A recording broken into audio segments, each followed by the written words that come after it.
히브리서 11장의 내용을 우리가 살펴가고 있는데요.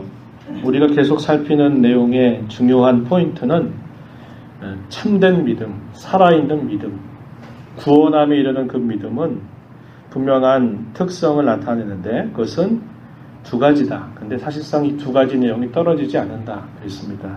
어떤 내용을 우리가 생각해 보고 있냐면 히브리서 11장 1절에서 표현한 것처럼 믿음은 바라는 것들 그것의 실상이다. 떠받쳐 주는 토대, 기둥이 된다 하는 말이라고 그랬고 보이지 않는 것들의 증거.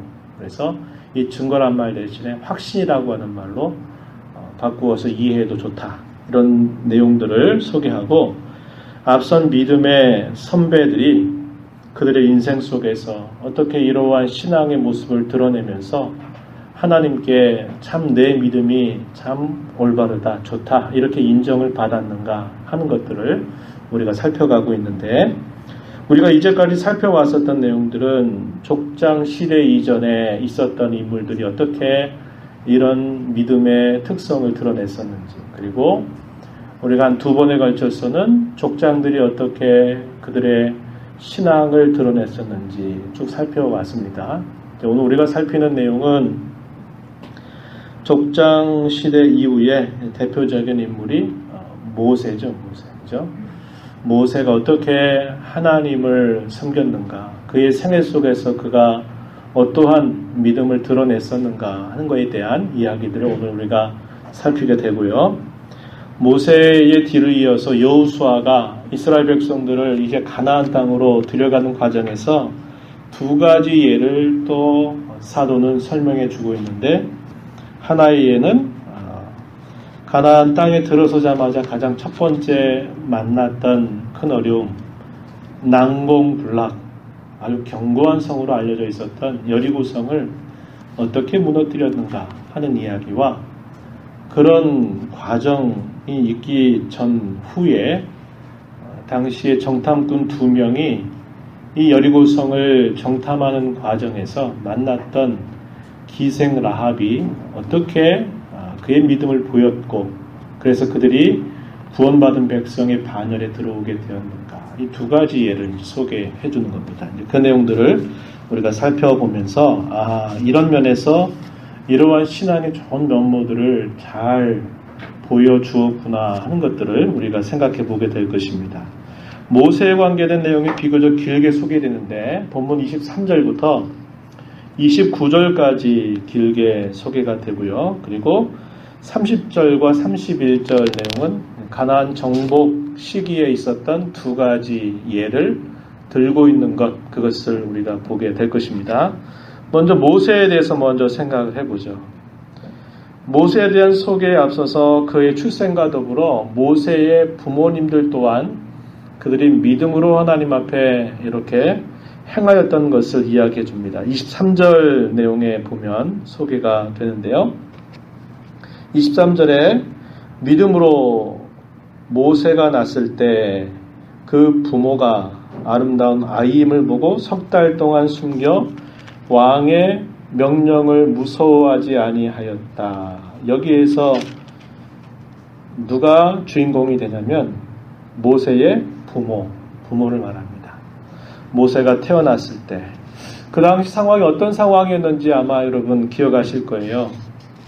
요셉이 애굽의 총리가 되면서 흉년 가운데 있었던 애굽 나라를 위기로부터 건져내면서 이 요셉의 모든 가족들이 애굽 땅으로 이주하게 되죠. 고센 땅에 이주하게 되면서 이 고센 땅에서 그들이 애굽 사람들로부터 환대받고 또 바로에게조차도 굉장히 좋은 호감을 얻게 되면서 한동안 잘 먹고 잘 번성하는 일들이 있었습니다. 그런데 애굽의 왕조가 바뀌게 됐어요. 그래서 요셉을 알지 못하는 왕이 애굽 나라의 정권을 잡게 되면서 새롭게 그 정권을 받은 왕이 이방 족속들이었던 이스라엘 백성들을 두려워하기 시작했습니다. 너무나 많은 사람들로 번성하는 걸 보면서 저들을 가만두어서 안 되겠다. 그래가지고 어떻게 하냐면 그들을 노예처럼 삼아서 피라미드 짓는 일에 이제 노예들로 그들을 사용하죠.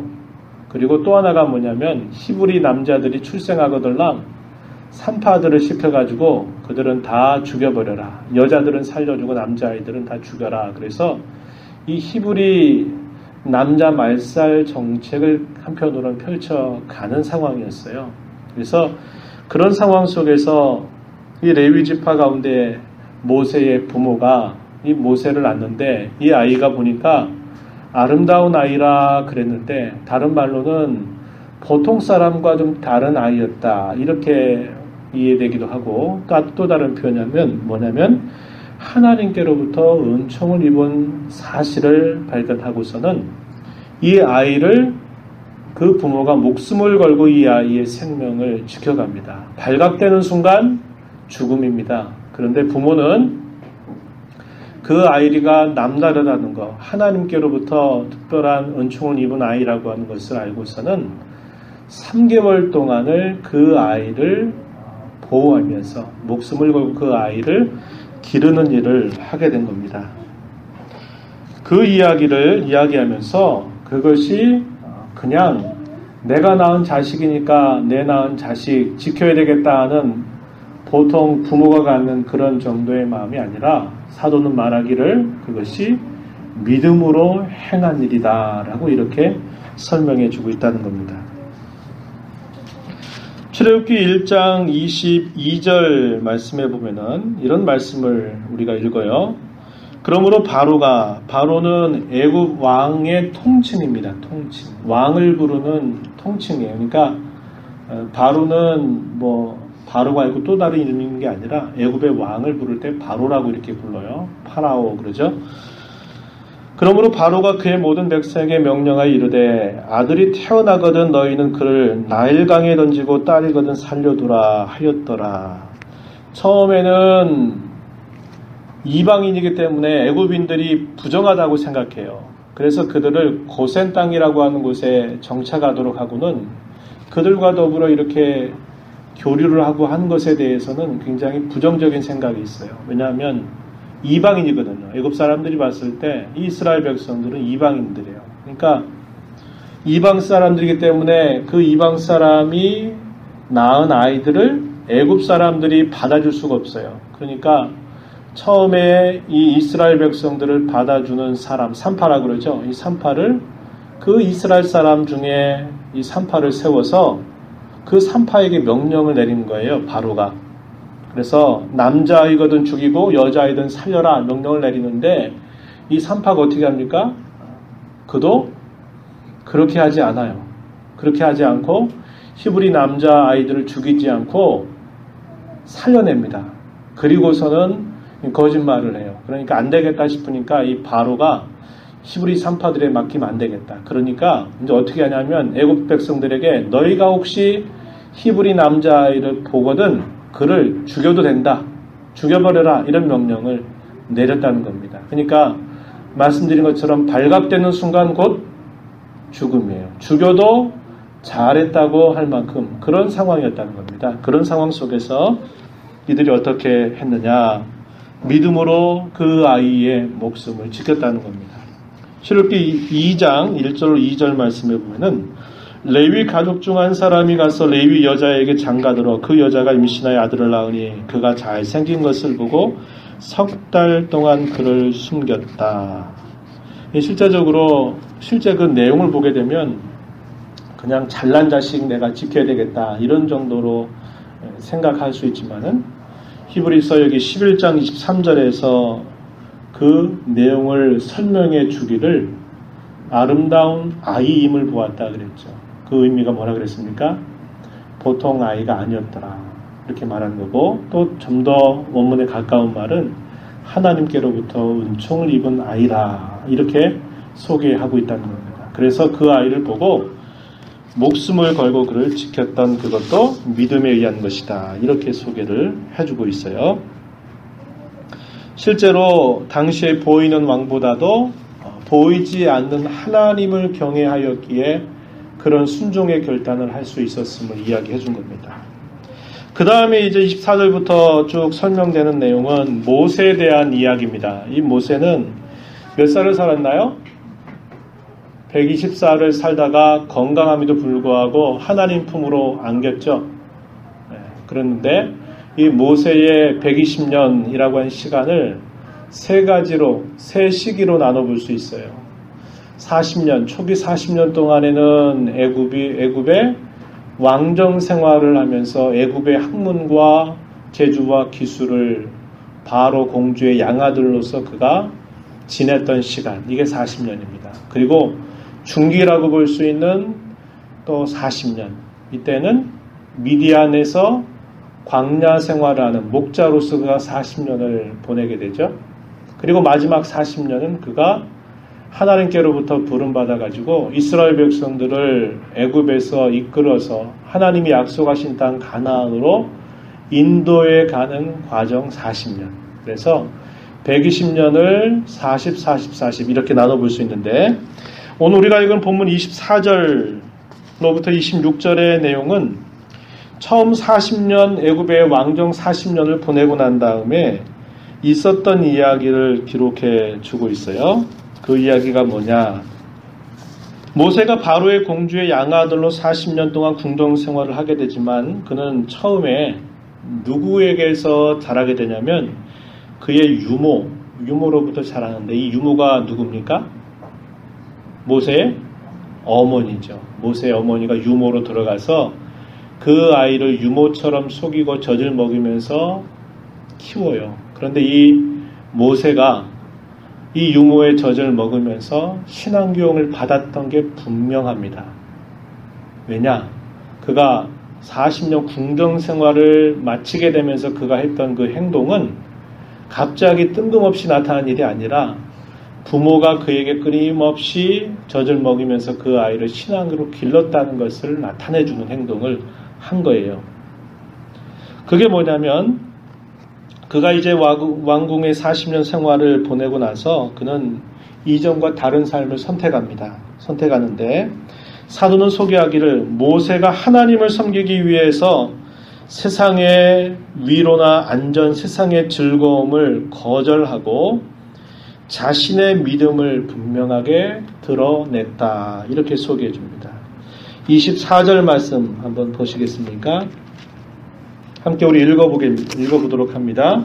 믿음으로 모세는 장성하여 바로의 공주의 아들이라 칭함받기를 거절하고, 바로의 공주의 아들이라 칭함받기를 거절했다.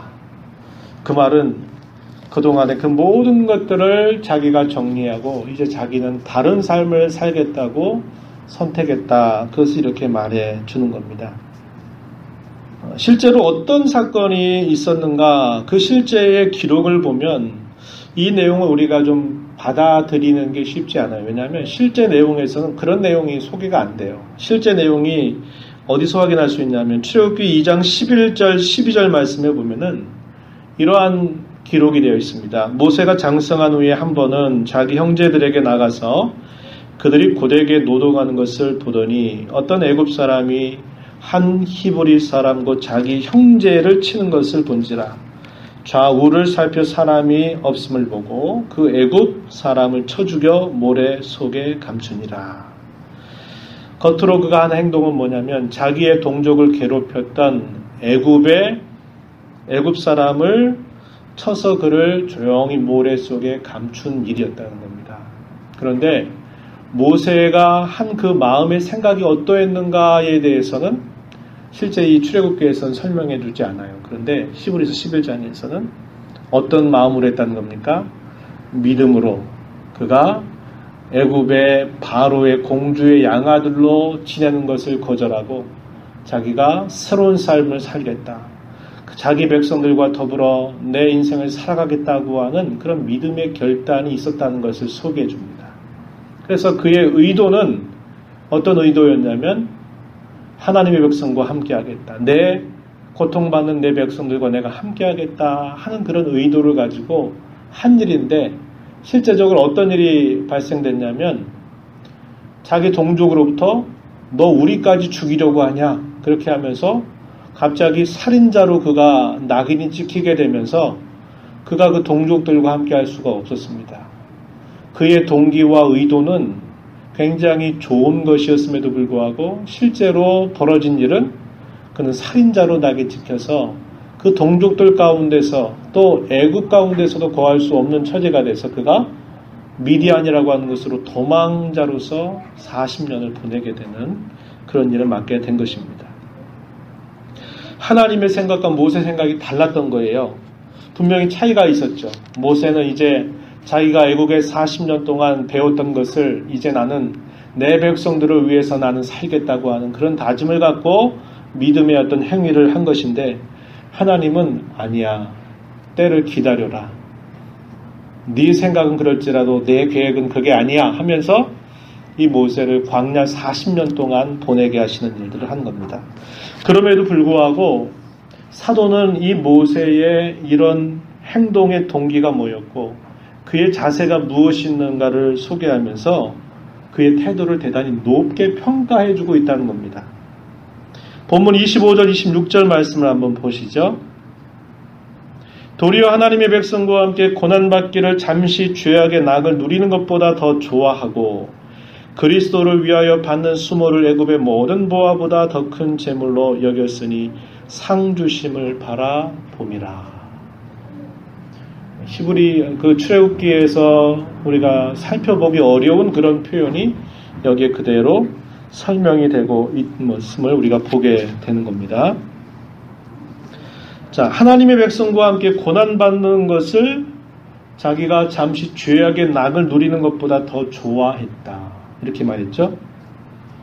그리스도를 위하여 받는 수모, 수치를 애굽의 모든 보화보다 더 큰 재물로 여겼다. 이게 모세가 보여준 믿음의 태도였다는 겁니다. 믿음의 모습이었다고 사도가 설명을 해주고 있는 겁니다. 모세는 당시에 노예로 고통받고 있는 자기 백성들과 자기가 같이 하겠다, 내 인생을, 내 운명을 그들과 함께 하겠다 하면서 그 고통받는 백성들과 자신을 동일시합니다. 그리고 자기에게 주어졌던 모든 영예, 특권, 안전, 즐거움, 이런 모든 것들을 다 뒤로 하고 고난의 길을 택했던 것, 그것이 곧 모세가 가졌던 믿음의 행위였다라고 사도가 소개해 줍니다. 무엇 때문에 그렇게 했는가? 그는 믿음으로 더 큰 상을 바라보면서 그러한 결단을 내렸다는 겁니다.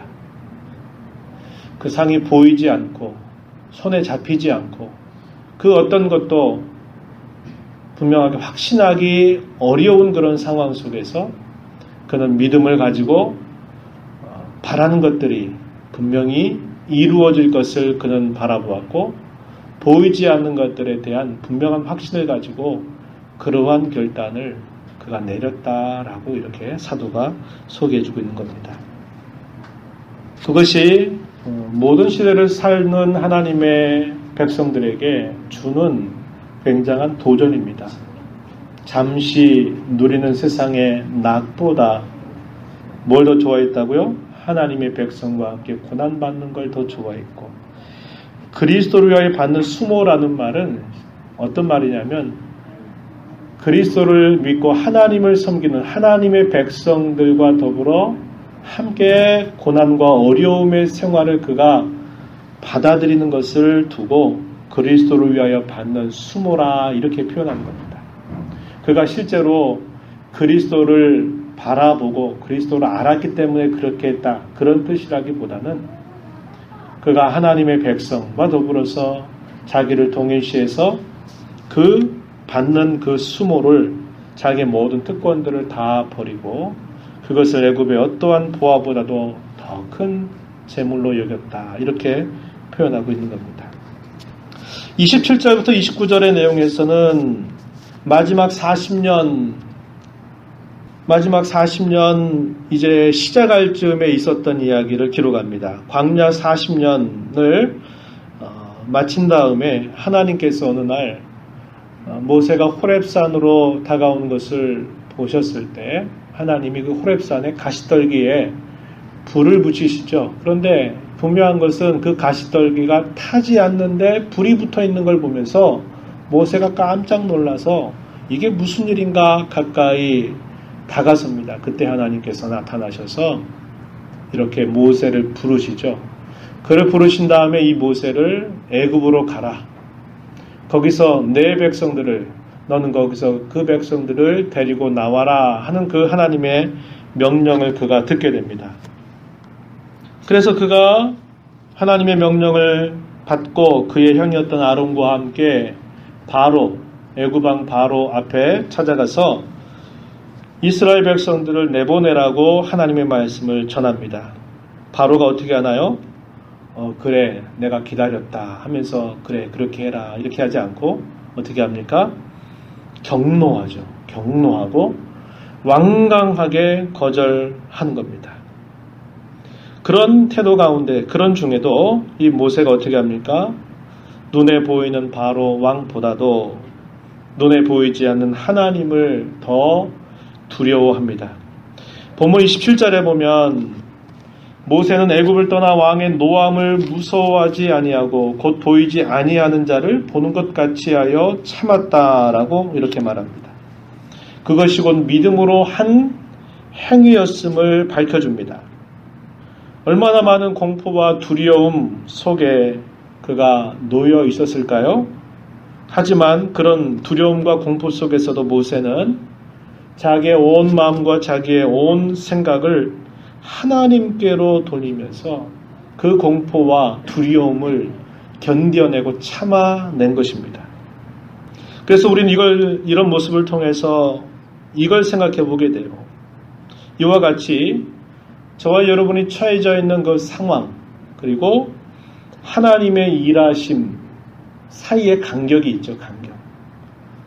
내 현실은 지금 이렇고, 내 상황은 이런데, 하나님께서 무엇인가 일해 가시는 그 과정 사이에 간격이 있어요. 간격이 벌어져 있단 말이죠. 대부분 저와 여러분은 그 간격을 너무 힘들어 합니다. 그래가지고 어떻게 하죠? 내 상황이 이러니까 일단 내가 하고자 하는 대로 해놓고 보는 거예요. 그렇죠? 그러다 보니까 하나님이 일하실 때를 기다리지 못하고 내가 하고 싶은 대로 해버리고 끝내버릴 때가 참 많다는 거예요. 모세의 상황이 그런 겁니다. 하나님께서 그들을 인도해 내실 거라고 분명히 모세에게 이야기하고 어떤 증표들도 보여줬죠. 지팡이를 던졌더니 뱀이 되고 그 뱀을 잡았더니 다시 지팡이가 되고, 모세가 두려워했던 것을 아시게 하나님이 그런 증표도 보이면서 내가 너와 함께 할 테니 너 가서 내 백성을 데리고 나와서 내 백성 예배하게 하도록 하라고 하는 말을 전달하는데 이 바로가 쉽게 그것을 내줄 리가 없죠. 두려움과 공포 속에서 모세를 몰아붙이는 겁니다. 그런 상황 속에서 하나님이 일하신다는 그 말씀과 자기가 지금 느끼는 그 공포와 두려움이라고 하는 이 간격이 있단 말이에요. 이 간격을 어떻게 해야 됩니까? 견뎌내야 될 거 아니에요. 그죠? 이게 길 수도 있고 이게 짧을 수도 있어요. 우리의 바람은 뭐예요? 짧았으면 좋겠다. 가장 짧은 건 뭐예요? 그렇게 했더니 하나님이 일하셨더라. 이걸 우리는 기대하는데 그럼 우리의 생각과 하나님의 생각이 달라요. 우리는 짧을수록 좋겠다 이런 생각하지만 하나님은 그것을 그분의 뜻에 따라서 길게 늘리시기도 한다는 거예요. 그러면 지금 내 상황과 하나님이 일하시는 그 상황하고 그 사이를 뭐가 연결시켜줘야 될까요? 뭐가 메꿔줄 수 있어요? 뭐가 메꿔주게 됩니까? 맞아요. 믿음이에요. 믿음. 믿음이라고 하는 게 바로 그렇다는 거예요. 우리의 상황이 지금 이렇고 상황은 도무지 안 될 것 같고 불가능할 거고 현실적으로 도무지 불가능한 상황인데 하나님이 일하신다고 하는 그 사이를 버텨내게 하는 게 뭐냐면 믿음이라고 하는 거예요. 믿음. 그래서 내 상황과 하나님의 일하심 사이에 그걸 이어줄 수 있는 유일한 게 뭐냐면 믿음이라고 하는 겁니다. 그게 바로 이 간격을 메꿔주는 게 믿음이라고 하는 거예요. 모세와 아론이 그런 두려움과 공포 속에서 하나님이 일하시기 시작해서 그 백성들을 마침 애굽에서 건져내올 때까지의 그 간격을 뭘로 버텨냈다는 거예요? 믿음으로 견뎌냈다고 이야기하는 거예요. 그게 뭐예요? 보이지 않지만 보이지 않는 것을 확신하면서 그렇게 믿음으로 나타냈다는 거죠. 바라는 것들이 있죠. 하나님이 약속하신 것들을 바라보면서 그렇게 하는데 현실은 안 되지만 그 믿음을 가지고 하나님께 시선을 계속 돌리고 두려움과 공포 속에서 시선을 돌리게 됐던 것, 그게 뭐냐면 바로 살아있는 참 구원의 믿음을 가진 그런 믿음의 특성, 히브리서 11장 1절에서 말하고 있는 그러한 모습을 모세가 견디면서 인내하면서 그것을 잘 드러냈다라고 지금 이야기해주고 있다 이 말입니다. 바로 그러한 내용은 역시 저와 여러분에게도 동일하다 이 말입니다. 또 본문 계속해서 보면 28절에 보면요, 사도는 또 이렇게 말해요. 뿐만 아니라 모세는 믿음으로 유월절과 피 뿌리는 예식을 정하였다라고 말합니다. 이것은 애굽에 하나님이 내리셨던 10가지 재앙 가운데 제 마지막 재앙이죠. 장자의 죽음에 대한 재앙을 모세에게 알려주시면서 하나님 모세에게 말씀하시죠. 양을 잡아서 그 피를 문설주와 임방에 발라라. 그러면 죽음의 사자들이 유월 뛰어넘을 것이다.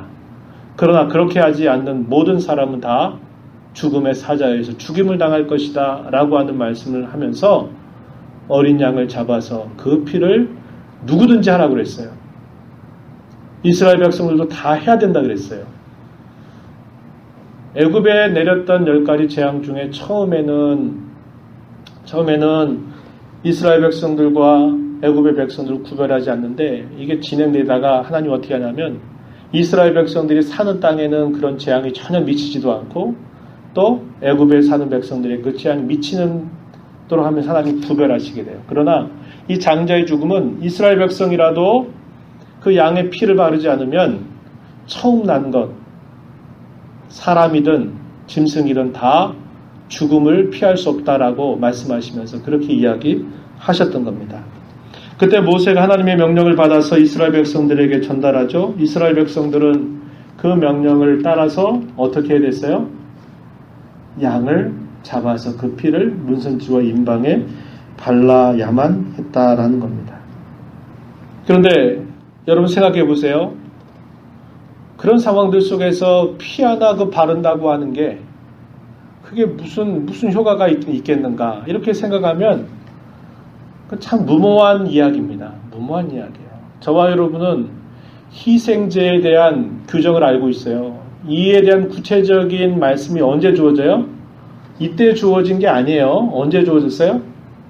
이스라엘 백성들이 애굽에서 나가서 어디서? 시내산에 도착했을 때, 시내산에 있을 때 하나님이 언약을 세우면서 그들에게 뭘 주냐면 제사법을 준 겁니다.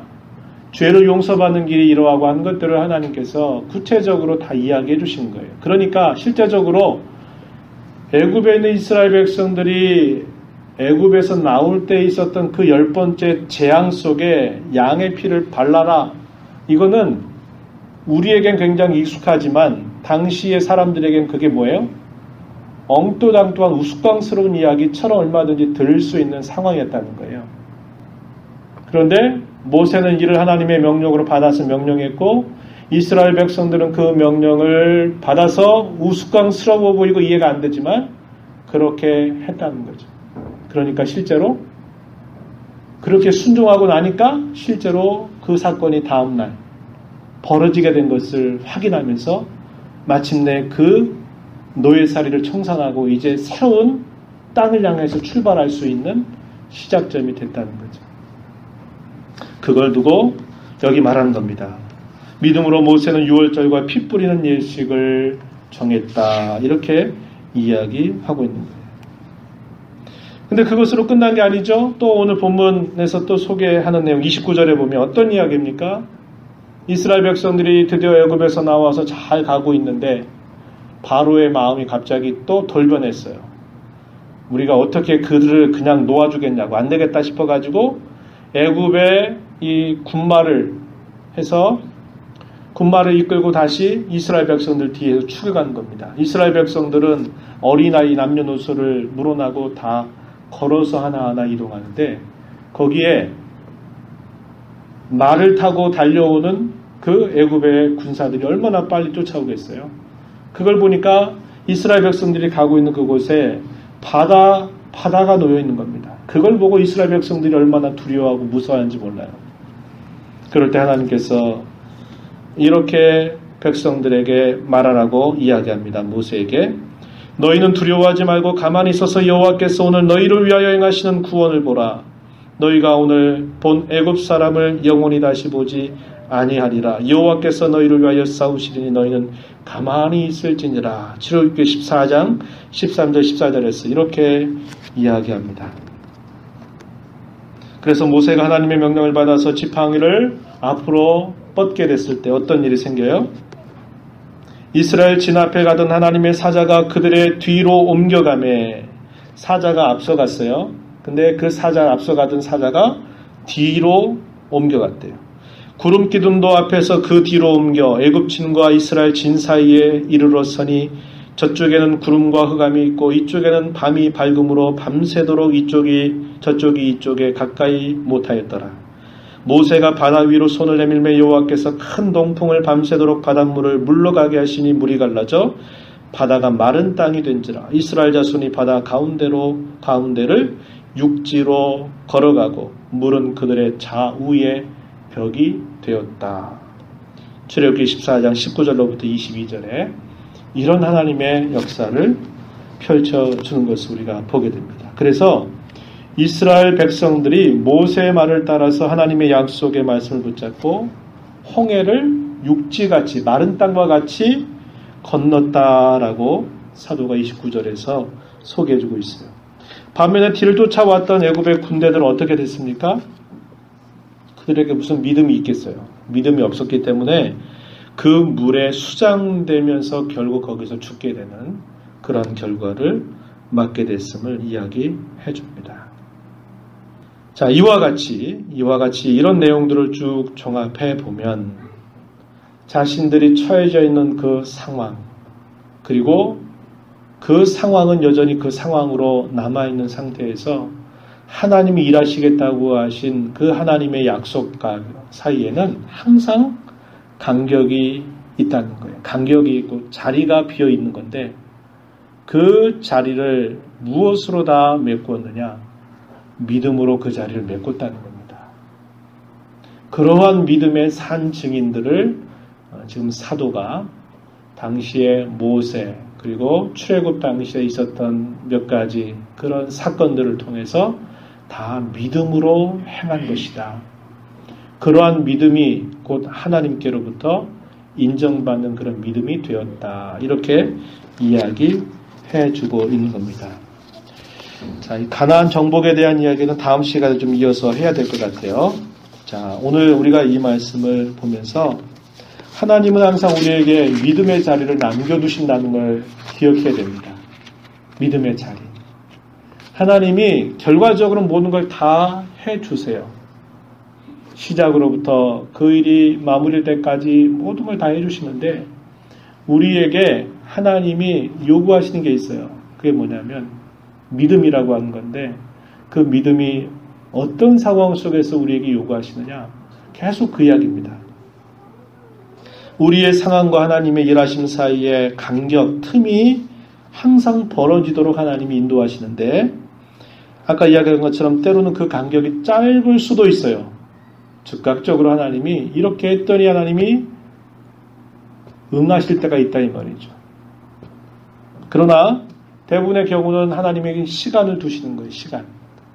이게 우리의 생각했던 시간보다 길어질 수도 있고 더 길어질 수도 있어요. 그건 어디에 달려있냐면 하나님의 뜻에 달려있다 이 말입니다. 우리의 기대는 바로 하나님이 좀 해주셨으면 하지만 하나님의 뜻은 더 길어질 수 있다는 거예요. 그럼 하나님은 그냥 우리에게 아무 일 안 하고 그냥 괜히 기다리게 하실까요? 그건 아니에요. 너 한번 해봐. 우리 사람처럼 시험하듯이 그러시는 게 아니라 하나님이 시간을 끌 때는 하나님이 그 시간을 끄는 것만큼 무엇인가를 또 보이지 않게 준비해 가시고 계시다는 것을 우리는 꼭 기억해야 된다는 거예요. 내가 하나님 앞에 이렇게 기도했는데 내 이런 어려운 상황 속에 하나님 앞에 내가 의지하고 해달라고 이렇게 간곡하게 바라는데 하나님이 그것을 오랜 시간 동안 끄시는 것은 그저 그냥 무작정 기다리도록 하시는 게 아니라 하나님 보이지 않게 계속적으로 일하고 어떤 필요한 것들을 준비하시고 그것을 만들어가고 계시다고 하는 것을 우리는 꼭 알아야 된다는 겁니다. 그때 어떻게 돼요? 우리의 믿음이 어떠한가를 증명해 내야 될 때임을 우리는 기억해야 됩니다. 그게 뭐예요? 견디는 겁니다. 믿음을 갖고 견디는 거예요. 안 되니까 이게 아닌가 보다 돌아서고 옆으로 빠지고 주저앉고 그런 게 아니라 끝까지 기다리고 가던 걸음을 향해서 가고 우리 할 일들을 그 어려운 상황들 속에서도 감당해 나가는 겁니다. 하나님께서 뜻하신 바가 이제 채워질 때 하나님께서 일하시기 시작한다라는 것을 우리가 바라보면서 믿음으로 행해야 된다. 이것을 우리가 오늘 이 말씀을 통해서 다시 한번 우리 마음에 되새기고 여러분이 처해져 있는 상황이 우리마다 각자마다 다 다를 것이에요. 그렇죠? 하지만 하나님은 분명코 일하고 계시다는 것을 우리가 바라보면서 하나님이 내 믿음을 더 세우시려고 내 믿음으로 하여금 내 믿음을 돌아보게 하시려고 더 하나님이 이렇게 하시는구나 이렇게 우리가 생각을 하고 그럴 때 딴 생각하면 안 돼요. 딴 생각하면 안 돼요. 안 되니까 내 마음대로 해보고 싶은 대로 해보지. 내가 해오던 일들도 이런 상황에서 그거 다 필요 없어. 하던 일도 그만두고 나 그만하겠다고 안 하겠다고 뒤로 물러서고 이런 태도 갖지 말고 무직하게 우리의 가던 걸음을 계속 믿음 갖고 전진해가는 저와 여러분이 되어야 할 것입니다. 이런 하나님의 은혜가 우리 모두에 함께하기를 진심으로 바랍니다. 하나님 아버지, 저희들 이렇게 하나님의 사람으로 부르셔서 이 땅에 사는 동안 보이지 아니하시지만 눈에 보이는 그 어떤 상황과 어떠한 세력자, 힘을 가진 자보다도 하나님이 결단코 살아계신 분임을 언제나 믿고 나아갈 것을 저희들에게 오늘 이 말씀을 통해서 분명하게 가르쳐 주심을 배웁니다. 하나님 아버지, 저희들의 상황이 참으로 불가능해 보이고 또 어떻게 할지 모르는 그런 상황 속에 있다 할지라도 하나님이 일하실 때까지 저희의 마음이 흐트러지지 않게 하시고 저희들의 걸음이 격걸음치거나 뒤로 물러서거나 주저앉고 낙심하지 않도록 하시며 저희들에게 허락하신 그 믿음의 도리를 굳게 붙잡고 언제나 인내하며 믿음으로 걸어가는 저희들의 삶이 되게 하여 주옵소서. 하나님을 기쁘시게 하는 믿음은 하나님이 살아계시다고 하는 것을 믿어야 된다 하셨고 하나님을 찾는 자들에게 하나님은 분명코 보답해 주시는 이신을 믿어야 된다. 저희들에게 말씀하셨사오니 이 믿음 부여잡고 믿음으로 하나님을 기쁘시게 하는 저희 모두가 되도록 도와주시옵소서. 귀하신 예수님 이름으로 기도드리옵나이다. 아멘.